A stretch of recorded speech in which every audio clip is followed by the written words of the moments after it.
Hi అండి. టమాటా curry పుల్లగా స్పైసీగా ఎలా చేయాలో చూద్దామా. ముందుగా స్టవ్ వెలిగించి బాండలు పెట్టుకొని ఆయిల్ వేసి వేడెక్కాక 1 స్పూను ఆవాలు, ముందుగానే ఎండుమిర్చి, తెల్లపాయలు, ఆనియన్స్, కరివేపాకు కట్ చేసి పెట్టుకున్నాను. ప్లేట్లో వేస్తున్నానండి. మంచిగా ఎండుమిర్చి ఎక్కువ మాడకుండా ఫ్రై చేసుకోండి.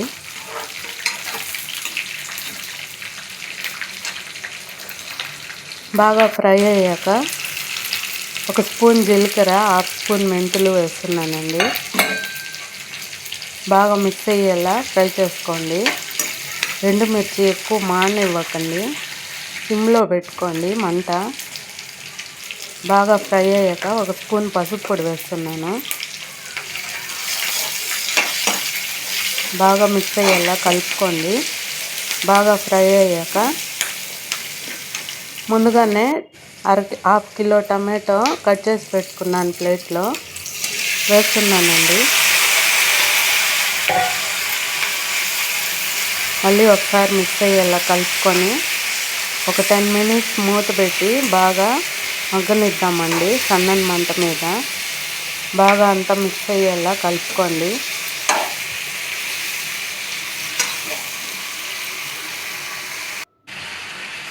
దీంట్లో ఒక 2 స్పూన్లు ధనియాల పొడి వేస్తున్నానండి.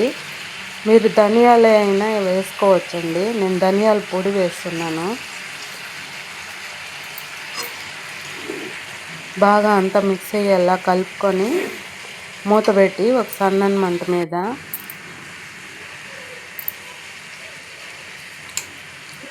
బాగా మెత్తపడేంత వరకు ఫ్రై చేసుకుందామండి. బాగా మెత్తగా ఫ్రై అయిపోయిందండి. మూత తీసి చూస్తున్నాము.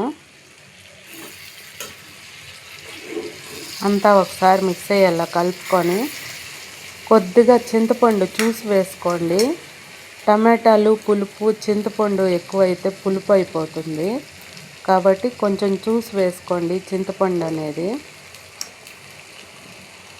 సింపుల్గా చేసుకోవచ్చండి. ఎప్పుడు చేసుకునే విధంగా కాకుండా ఇలా ఒకసారి ట్రై చేయండి. చాలా బాగుంటుంది, పుల్లగా టేస్టీగా. మళ్ళీ మూత పెట్టి బాగా మగ్గనిద్దాము సన్న మంట మీద. టమాటాలన్నీ బాగా మగ్గిపోయాయండి.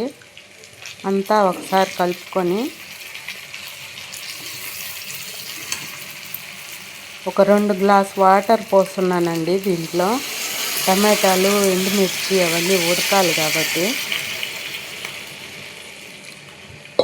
బాగా అంతా ఒకసారి మిక్స్ అయ్యేలా కలుపుకొని ప్లేట్ మూత పెట్టి బాగా మగ్గనిద్దాము. నీరన్నీ ఇమిడిపోయేంత వరకు బాగా ఉడకనిద్దామండి మూత పెట్టి.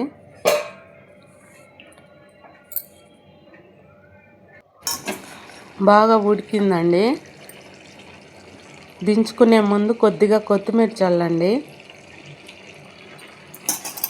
నీళ్ళన్నీ ఇమిడిపోయాయి. పులుసు చిక్కగా ఉంటేనే బాగుంటుందండి. అన్నంలోకైనా, సంగట్లోకైనా, చపాతీలోకైనా చాలా టేస్ట్గా ఉంటుంది.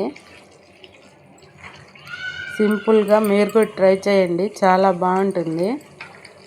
బాగా ఉడికిపోయిందండి. ఇప్పుడు స్టవ్ ఆఫ్ చేసి కొద్దిగా సాల్ట్ వేసుకుందాము. సాల్ట్ చూసి వేసుకోండి మీ రుచికి తగ్గట్టుగా. నేను 2 స్పూన్లు వేస్తున్నాను.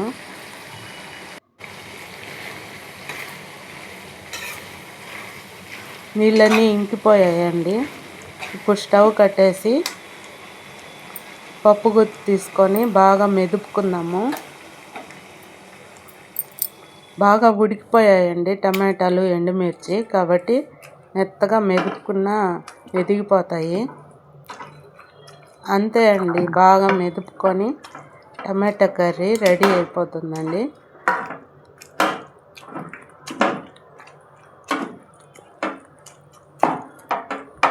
అయిపోయిందండి టమాటా కర్రీ.